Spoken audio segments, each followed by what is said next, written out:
The metallic silver BMW X3 sits in our circular driveway like a promise fulfilled, its pristine paint reflecting the late afternoon Tennessee sun through the magnolia trees that frame our Belle Meade colonial.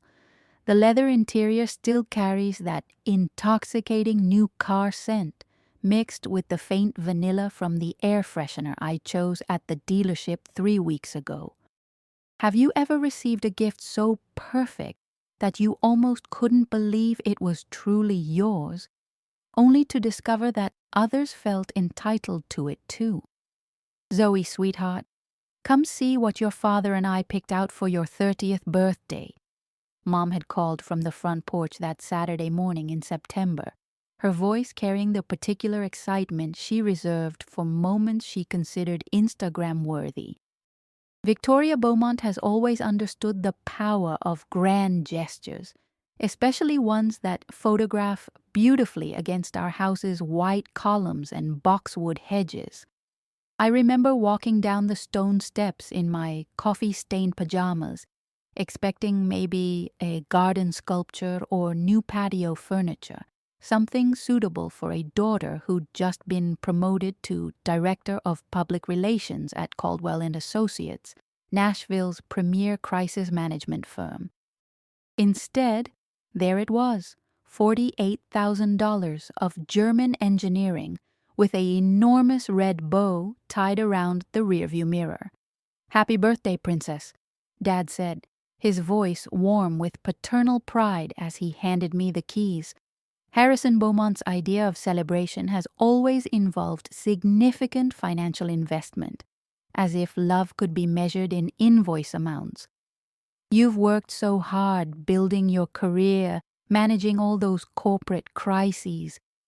We thought you deserved something reliable and safe for all that highway driving between clients."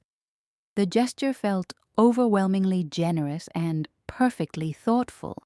My previous car, a 7-year-old Honda Civic with a temperamental air conditioner and a passenger door that required specific coaxing, had finally reached the point where repair costs exceeded its Blue Book value. I'd been saving for a down payment on something newer, but my parents' surprise gift eliminated months of careful budgeting and compromise. What I didn't anticipate was how quickly my sister Sterling would begin treating my birthday present as community property. Sterling, 27 and still living in our parents' converted carriage house while finding herself between art therapy courses and yoga instructor certifications, has always possessed an interesting relationship with boundaries. She's the kind of person who borrows your favorite sweater without asking and returns it 3 weeks later with an unexplained stain accompanied by an apology so charming you almost forget to be annoyed. "Oh my God, Zoe, this is gorgeous," she'd gushed that first day, running her hands along the car's smooth lines with the reverence usually reserved for museum pieces. "The color is perfect, and look at this interior. Mom and Dad have such good taste. You're so lucky." I should have recognized the tone. Sterling's compliments often serve as preliminary negotiations for future favors. When she admires your jewelry, she's calculating whether it would complement her outfit for Saturday night. When she praises your apartment, she's wondering if you'd mind hosting her book club next month. "Can I take it for a quick spin around the neighborhood?" she asked, her green eyes wide with sisterly enthusiasm. "Just to see how it handles? I promise I'll be super careful." The request seemed innocent enough. A short drive around our quiet streets, maybe to the Starbucks on Harding Pike and back, what harm could that cause? I handed over the keys with the naive confidence of someone who'd never had a gift worth protecting before. Sterling returned 2 hours later with my car's passenger side scraped along the entire length, paint peeled away in jagged silver curls that caught the afternoon light like accusations. She stood in our driveway with tears in her eyes and explanations tumbling over each other. Tight parking space, unexpected concrete pillar. Insurance would definitely cover it. These things happen to everyone. I'm so sorry, Zoe, she whispered, using the childhood nickname that had always melted my resolve. You know I'd never hurt anything of yours on purpose. It's just a little scratch, barely noticeable unless you're really looking for it. But I was looking for it. Every morning when I walked to my car, every evening when I returned from client meetings, every time I parked in public spaces where strangers might notice the damage and wonder what kind of careless driver owned such a beautiful vehicle. The scratch wasn't just cosmetic, it was a visible reminder that my sister viewed my possessions as extensions of hers, available for use regardless of consequences. That was 3 weeks ago. Since then, Sterling has asked to borrow my car for yoga class, grocery shopping, dates with whatever freelance photographer or struggling musician currently holds her interest, and weekend trips to Franklin to visit friends who live in the cutest little farmhouse, but it's so far from everything. Oh, each request comes with elaborate assurances about her improved driving skills, promises about gas money she never provides, and increasingly creative justifications for why her own 2018 Jeep Wrangler, a college graduation gift from our parents that she somehow rendered unreliable through neglect, isn't suitable for her specific transportation needs. Today's request was different only in its timing. I was heading out for a critical client dinner, the kind of high-stakes meeting where my appearance and punctuality directly impact my professional reputation, when Sterling appeared at my door with car keys in one hand and a facial mask smeared across her cheeks. Zoe, I know this is super last minute, but could I possibly borrow your car tonight? My Jeep is making this weird grinding noise and I have this really important date. The word no had never felt so necessary, so perfectly justified, or so impossible to say without bracing for the family storm that would inevitably follow.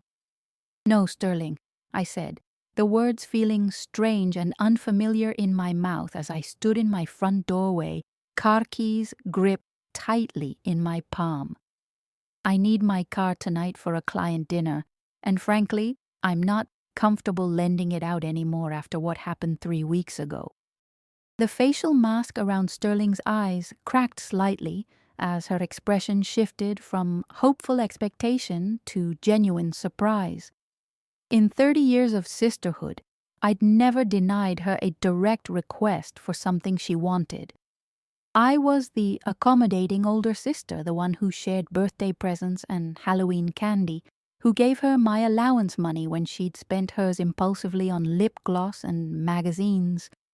Wait, seriously? She laughed, a sound caught between disbelief and nervous energy. Zoe, that scratch was an accident. You know I didn't mean for that to happen. And it's not even that noticeable unless you're really looking for it. But I was really looking for it. Every day. The scrape ran along my car's passenger side like a scar, catching sunlight and casting shadows that reminded me constantly of my sister's casual relationship with other people's property. The repair estimate I'd gotten from Nashville BMW had been $2,847, nearly $6,000 when factoring in rental car costs and my insurance deductible. The scratch is very noticeable, Sterling, and it's going to cost almost $3,000 to fix, I replied, adjusting the strap of my leather briefcase and checking my watch. The client dinner was at the Capitol Grill downtown at 7 o'clock, and my reputation for punctuality was one of the professional assets that separated me from other crisis management consultants in the city. Sterling's face rearranged itself into the expression she'd perfected during childhood. Wide green eyes, slightly parted lips, the look of someone who'd been unjustly accused of crimes she'd never considered committing.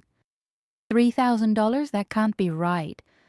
It's just paint, Zoe. Couldn't you get it touched up at one of those quick repair places for like $300? The casual dismissal of both my concern and the actual cost of her mistake crystallized something that had been building in my chest for weeks. Maybe you felt this too. The moment when you realize that someone you love genuinely doesn't understand the value of things that matter to you, whether those things are material possessions or emotional boundaries. It's not just paint, Sterling. It's a brand new BMW that now looks damaged because you scraped it against a concrete pillar you should have seen, I said, my voice steady despite the way my heart was racing. And even if it were a cheap touch-up job, why should I have to pay for repairs on a 3-week-old car because you were careless with it? God, Zoe, when did you become so uptight about everything? Sterling's tone shifted, carrying the edge it always developed when she didn't immediately get what she wanted. It's just a car. Mom and Dad gave it to you as a gift. You didn't even pay for it yourself. You're acting like I crashed it or something. Yeah. The comment about not paying for it myself landed like a physical blow. Sterling's ability to minimize my accomplishments while simultaneously diminishing the significance of gifts I'd received had always been one of her more painful talents. The implication that I didn't deserve to protect something I hadn't personally purchased revealed exactly how she viewed both my belongings and my right to establish boundaries around them. Whether I paid for it or not isn't the point, I replied, walking past her toward my undamaged BMW while fishing for my keys. The point is that it's mine, it's new, and you've already damaged it once. I'm not comfortable lending it out again. Sterling followed me down the stone walkway, her voice rising with the particular frustration of someone unaccustomed to hearing the word no. This is ridiculous, Zoe. You're being totally selfish. It's one night for a really important date. Jake is picking me up at 8 and my Jeep sounds like it's about to die. What am I supposed to do? Take an Uber, I suggested, clicking the remote to unlock my car doors. Or ask Jake to pick you up here instead of meeting him somewhere, or get your Jeep looked at by a mechanic like a responsible adult. The suggestion seemed reasonable to me, obvious solutions that didn't require borrowing someone else's property. But Sterling's reaction suggested I'd proposed something deeply offensive and personally hurtful. An Uber. Do you know how expensive that would be? And Jake lives in Green Hills. Asking him to drive all the way out here and then back downtown is totally unreasonable. She crossed her arms over her chest, the dried facial mask flaking slightly around her mouth. I can't believe you're being this petty over a tiny scratch. I paused with my hand on the driver's side door handle, looking at my sister, really looking at her, and seeing clearly for the first time how our family dynamic had trained me to prioritize her convenience over my own comfort, her wants over my boundaries, her version of fairness over actual equity. Sterling, 3 weeks ago you damaged my car and haven't offered to pay for repairs, help with insurance claims, or even acknowledge that it was a significant mistake, I said quietly. Tonight you want to borrow the same car for a date while dismissing my concerns as petty. Can you understand why I might not feel comfortable saying yes? Her response came faster than I expected and with more venom than I was prepared for. Fine, Zoe. Be selfish. But don't expect me to forget that you chose your precious car over helping your own sister. She turned and stalked back toward the house, her flip-flops slapping against the stone path with sharp, angry sounds. I watched her go, feeling simultaneously guilty for disappointing her and relieved that I'd finally said no to something that felt unreasonable. What I didn't anticipate was finding myself locked out of my own family home 2 hours later, standing in our circular driveway at 9:30 p.m. with a successful client dinner behind me and no way to retrieve my house keys from inside the kitchen counter where I'd left them that morning. The October evening air carries a chill that seeps through my navy blazer as I stand in our driveway, staring at the lit windows of my family home like an exile contemplating a castle she's been banished from. My breath creates small clouds in the lamplight as I try the front door handle for the third time, knowing it will remain stubbornly locked, but hoping for some miraculous change in the laws of physics and family dynamics. The client dinner at the Capitol Grill had gone perfectly. I'd successfully negotiated a crisis management retainer with Meridian Healthcare worth $340,000 annually, solidifying my reputation as Nashville's go-to expert for corporate reputation protection. The celebration I'd planned, a quiet evening at home with takeout Chinese food and a bottle of wine, now seems impossibly out of reach. My house keys rest exactly where I left them this morning, on the granite kitchen counter next to the coffee maker, along with my wallet, phone charger, and the stack of mail I'd intended to sort through after dinner. In my rush to avoid further conflict with Sterling, I'd grabbed only my car keys and briefcase, assuming I'd be returning to a normally functioning household where sisters don't orchestrate lockouts as punishment for establishing boundaries.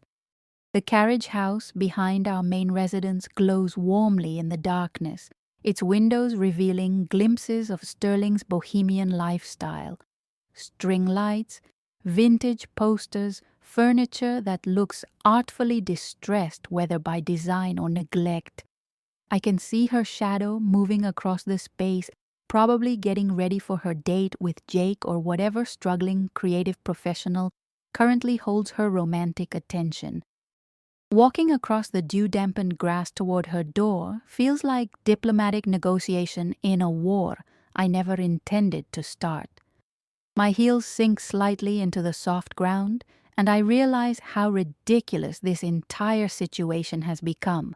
A 30-year-old woman with a 6-figure salary, locked out of her own home because she declined to loan her car to someone who'd already damaged it. "Sterling?" I call softly, knocking on her door with the measured politeness of someone trying not to escalate an already tense situation. "Could you let me into the main house? I left my keys inside this morning." The shadow inside pauses, then moves deliberately away from the door. No response. I knock again, slightly louder, wondering if she's genuinely unable to hear me or if this silence is intentional. "Sterling, I know you're upset about the car, but I really need to get inside. I have an early client meeting tomorrow, and all my materials are in my home office." Still nothing. The silence feels pointed, crafted, designed to communicate exactly how seriously she's taking my refusal to accommodate her request. This is Sterling's specialty, transforming her disappointment into everyone else's crisis, making her emotional reactions the entire family's responsibility to manage. My phone buzzes in my blazer pocket, a text from my assistant reminding me about tomorrow's 7 a.m. conference call with a client in Los Angeles. The irony isn't lost on me. I spend my professional life helping corporations navigate complex crises, yet I'm standing in my own backyard, unable to solve the simple problem of accessing my own home because I dared to tell my sister no.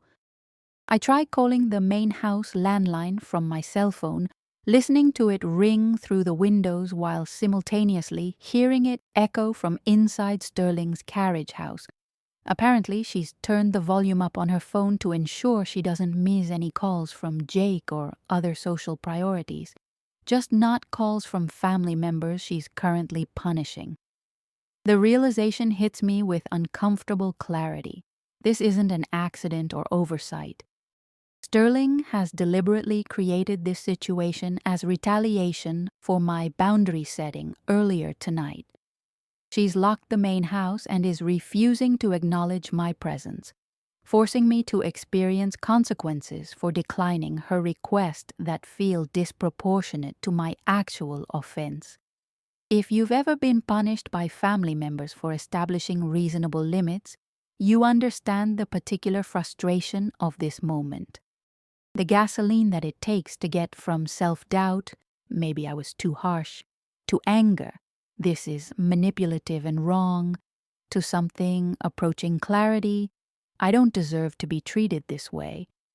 I walk back to my BMW and sit in the driver's seat, engine running for warmth, trying to process how a simple no to lending my car has escalated into homelessness and family warfare. The leather seats that smelled like possibility 3 weeks ago now feel like the only reliable sanctuary in my increasingly unstable personal life. My phone shows 3 missed calls from Mom, who must have spoken with Sterling about our earlier exchange. The voicemails, I'm sure, will be carefully worded requests for me to be understanding of Sterling's situation and remember that family comes first. Code phrases that translate to accommodate your sister's behavior regardless of how unreasonable it becomes. But something shifted in me during that client dinner tonight. Watching corporate executives take responsibility for mistakes, implement systemic changes, and prioritize long-term reputation over short-term convenience reminded me of what healthy accountability looks like. The contrast between professional standards and family dysfunction feels stark and undeniable.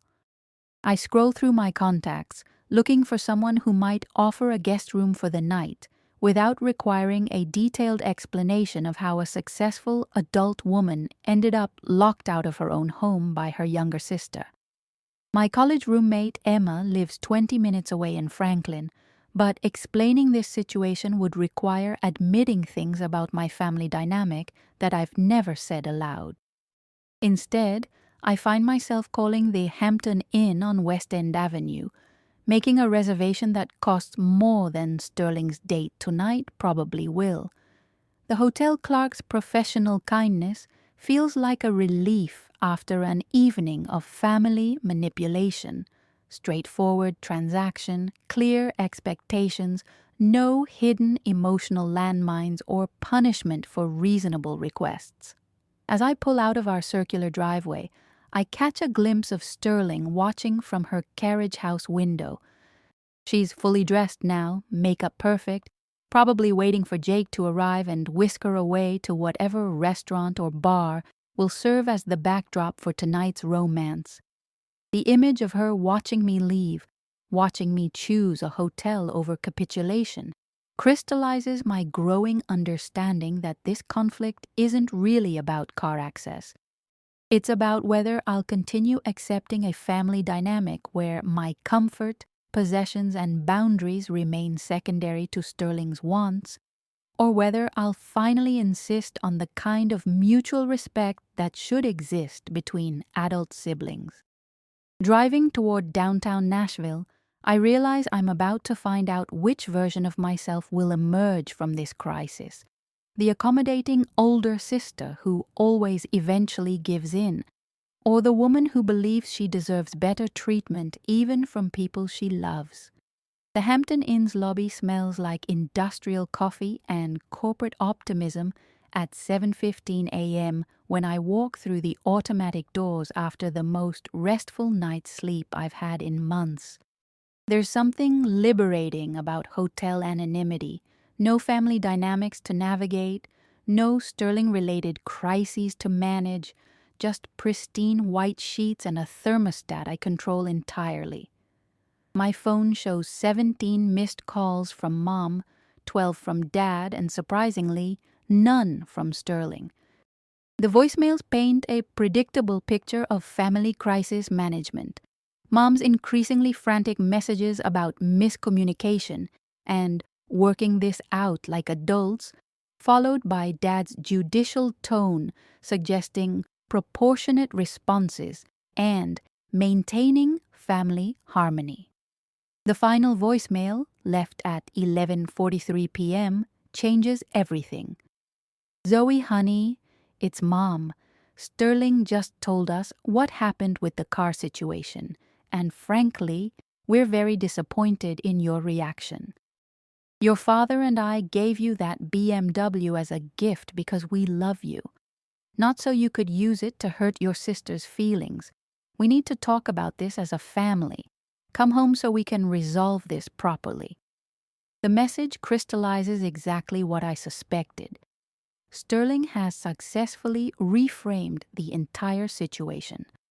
In her version of events, I'm the villain who refused to help family in need, not the person who established reasonable boundaries after property damage.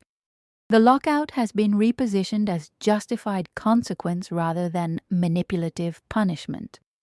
I order room service breakfast and review my client materials for this morning's conference call, feeling oddly calm given the family storm waiting at home.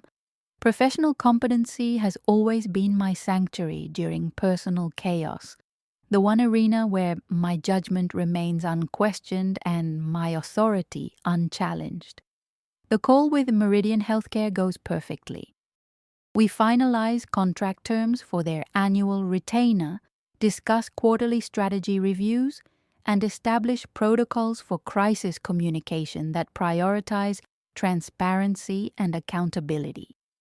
The contrast between professional relationships based on mutual respect and family dynamics, rooted in manipulation, feels stark and instructive. By 9 a.m., I'm driving back to Belle Meade with a plan that feels both terrifying and necessary. The conversation I'm about to initiate will either establish new patterns of interaction within my family or confirm that healthy boundaries are incompatible with the roles they expect me to play. Both cars are in our driveway when I arrive, Mum's white Lexus and Dad's black Mercedes, alongside Sterling's supposedly broken Jeep Wrangler that's apparently running well enough for her to drive to the main house for this family intervention. The sight of her vehicle operating normally adds another layer of deception to last night's transportation emergency. I use my spare key, hidden in the fake rock beside our front steps since childhood, to enter my own home, a small irony that isn't lost on me. The living room has been staged for serious conversation. Dad in his leather recliner, Mom on the sofa with her morning coffee, Sterling curled in the window seat, looking appropriately wounded and vulnerable. "Good morning," I say evenly, settling into the remaining armchair with the composure I've learned from years of corporate crisis management. "I understand we need to discuss what happened yesterday." Mom opens immediately, her voice carrying the tone she reserves for delicate family negotiations. "Zoe, sweetheart, we're all very concerned about your reaction yesterday. Sterling was just asking for help, and your response seemed unusually harsh. We raised you to be more considerate of family needs."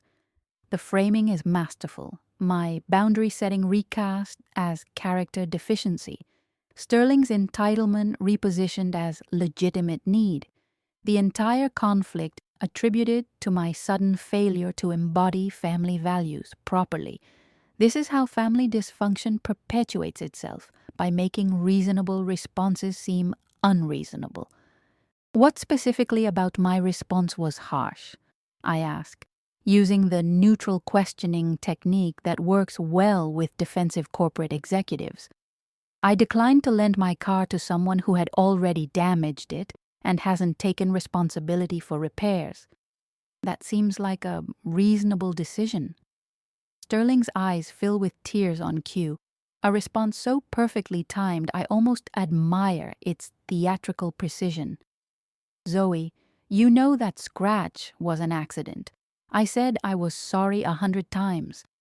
And now you're acting like I'm some terrible person who destroys everything I touch. Sterling, you haven't said you were sorry, I reply calmly, consulting my phone where I've been documenting these interactions with the same attention to detail I apply to client work. 3 weeks ago, you said these things happen to everyone and suggested the damage was barely noticeable. Yesterday, you called my concerns about lending the car again petty and dismissed the repair costs as just paint. At no point have you apologized or offered to take financial responsibility for the damage.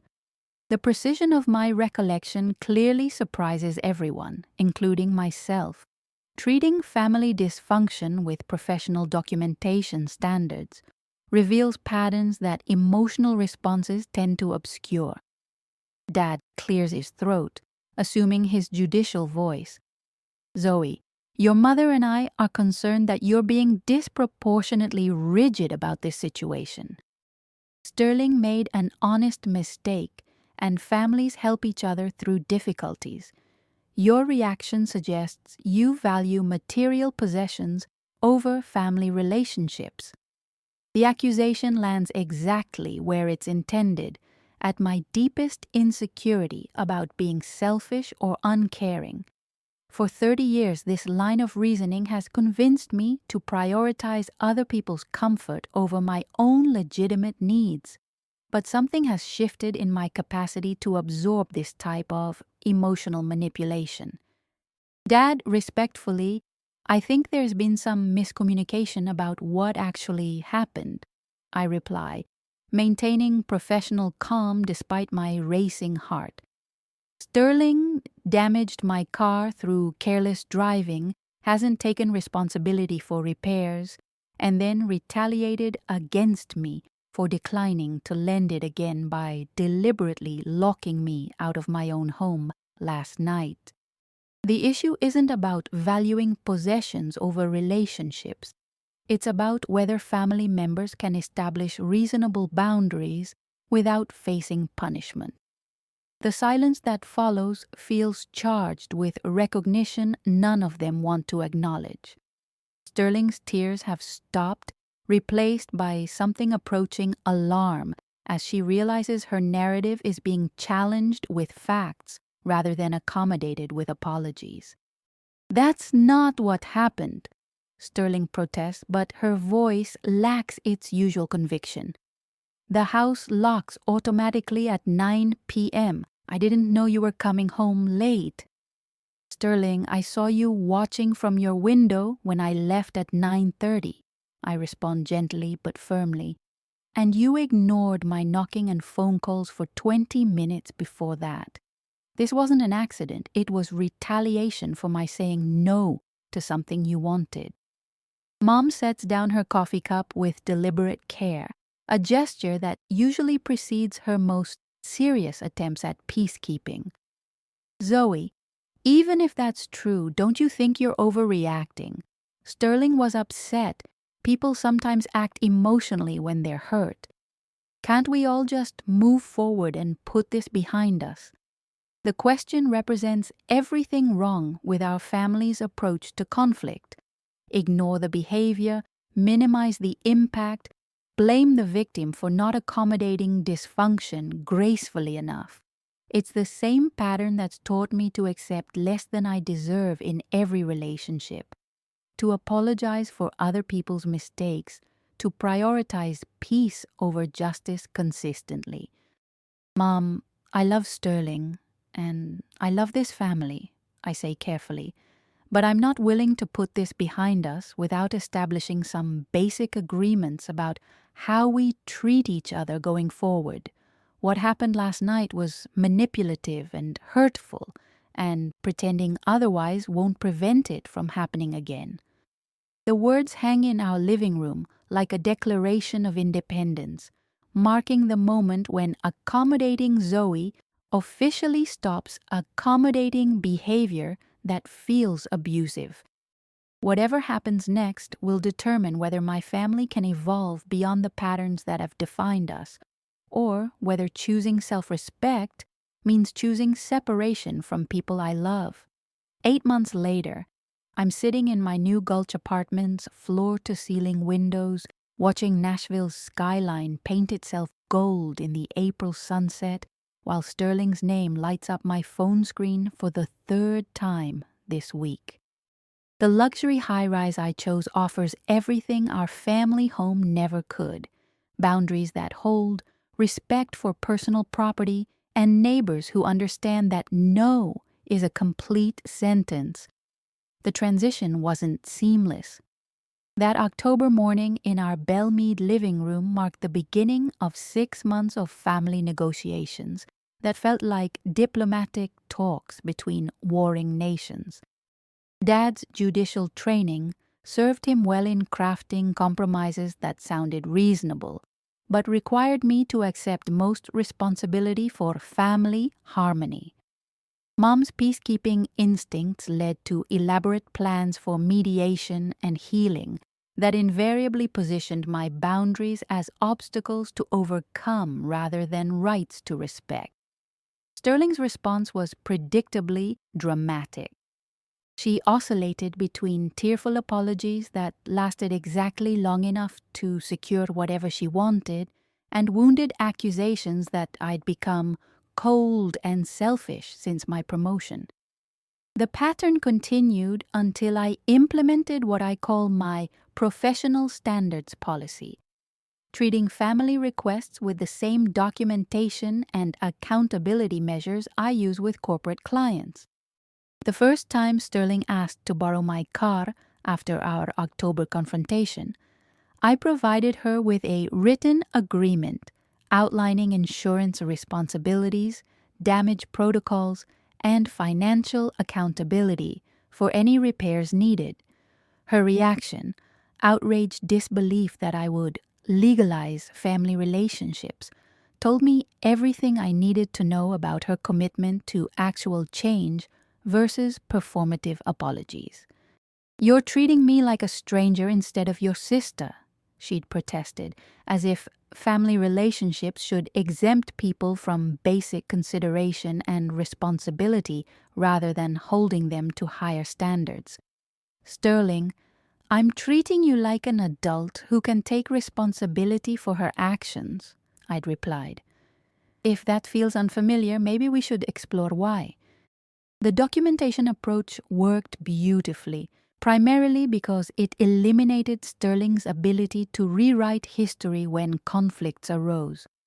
When she returned my car with an empty gas tank after promising to refill it, I had written records of our agreement. When she borrowed my designer handbag for a wedding and returned it with wine stains, our text exchange provided clear evidence of her dismissive response to my concerns. Most importantly, the paper trail revealed patterns that emotional manipulation had previously obscured. Sterling's apologies consistently focused on her intentions rather than acknowledging impact. Her promises centered on what she would do differently next time rather than taking responsibility for current situations. Her requests invariably came with implicit threats: emotional withdrawal, family loyalty tests, reframing my boundaries as character defects. The breaking point came in January when Sterling asked to stay in my apartment for just a few weeks, while she figured out her living situation with the latest boyfriend.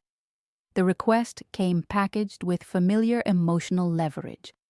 Mom's subtle suggestions that family helps family, Dad's implications that my spacious new place made sharing a moral obligation, Sterling's wounded confusion about why I was being so difficult.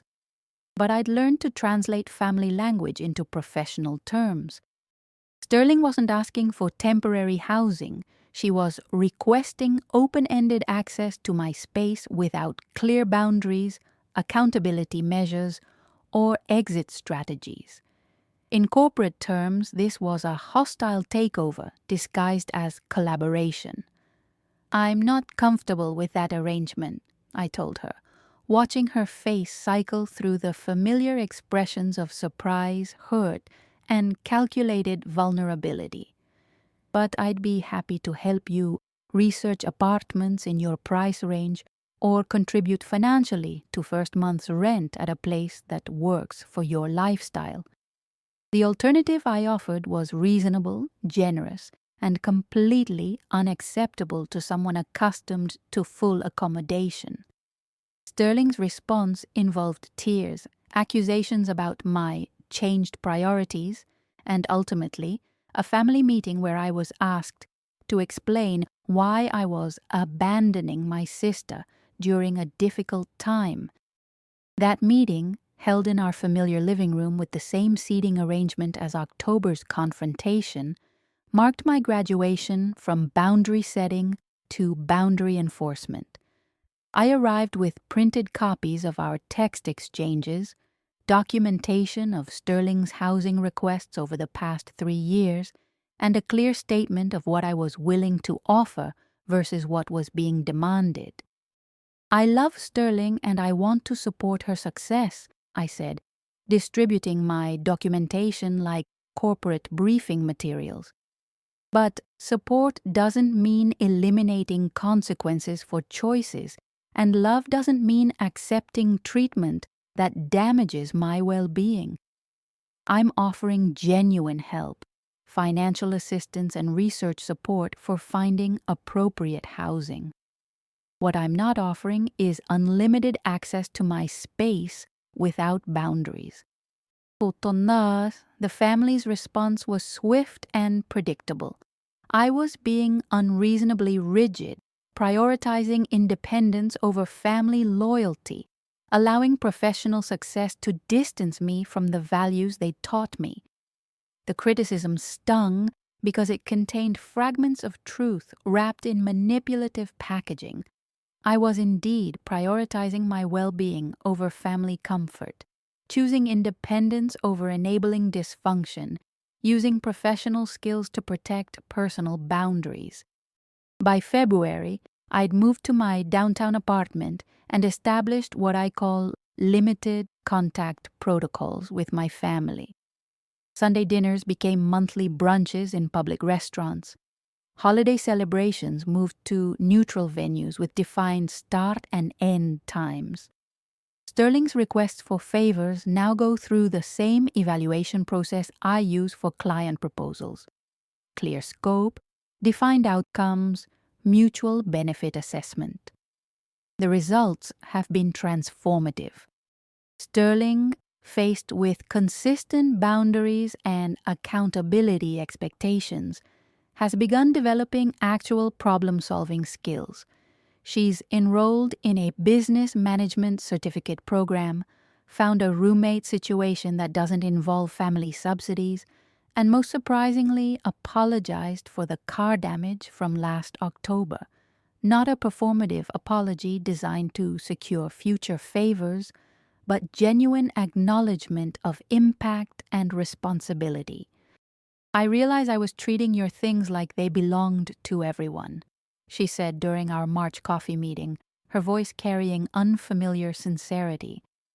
And I was punishing you for saying no instead of respecting your right to make decisions about your own property.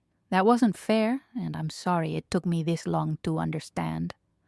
The apology felt genuine because it was accompanied by action.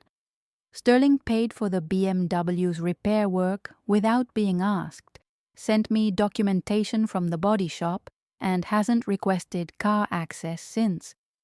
More importantly, she stopped framing my boundaries as personal attacks and started treating them as information about what types of interaction work for our relationship. Mom and Dad's adjustment has been slower but equally significant. Dad's judicial instincts initially focused on crafting compromises that would restore previous family dynamics, but he's gradually accepted that healthy relationships require evolution rather than restoration.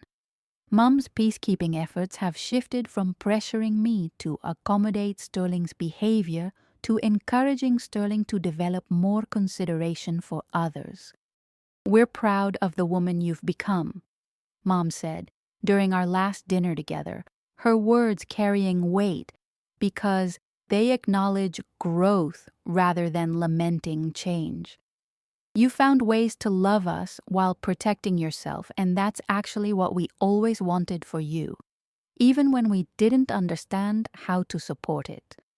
The professional skills that initially felt cold and calculated in family contexts have become tools for creating genuine intimacy based on mutual respect rather than emotional manipulation. Documenting interactions eliminates gaslighting. Clear agreements prevent misunderstandings. Accountability measures ensure that apologies translate into behavioral change. My relationship with Sterling has evolved into something resembling actual friendship. Conversations about her business classes, shared dinners where we split checks fairly, holiday gifts chosen thoughtfully rather than given out of obligation. She asks for advice about career decisions and relationship challenges, requests that feel genuine because they don't come with implicit threats or emotional leverage. The silver BMW X3 that started this entire transformation has become a symbol of something larger than transportation, proof that I can receive gifts gracefully, protect things that matter to me, and establish boundaries that enhance rather than diminish relationships. The scratch that once felt like visible evidence of disrespect has been professionally repaired, but I sometimes run my fingers along the smooth paint and remember what it felt like to choose self-respect over family approval. Looking out at Nashville's skyline from my own space, furnished according to my own taste, organized around my own schedule, I understand that the greatest gift my parents ever gave me wasn't the car. It was the opportunity to discover what happened when I finally said no to treatment that felt wrong. The family I have now is smaller but healthier, built on foundation of mutual consideration rather than one-sided accommodation. Sterling calls again while I'm finishing dinner, and this time I answer with genuine warmth rather than defensive preparation. We make plans for Saturday brunch, discuss her latest business course assignment, and end the conversation with mutual affection and respect. The sister who once felt entitled to my possessions has evolved into someone who values my boundaries, and the family member who once punished my self-advocacy has become an ally in my continued growth. What boundaries will you finally establish when you realize that love should enhance your life rather than require you to diminish it? Sometimes the most loving thing you can do for family is refuse to enable their worst behaviors while offering to support their best choices.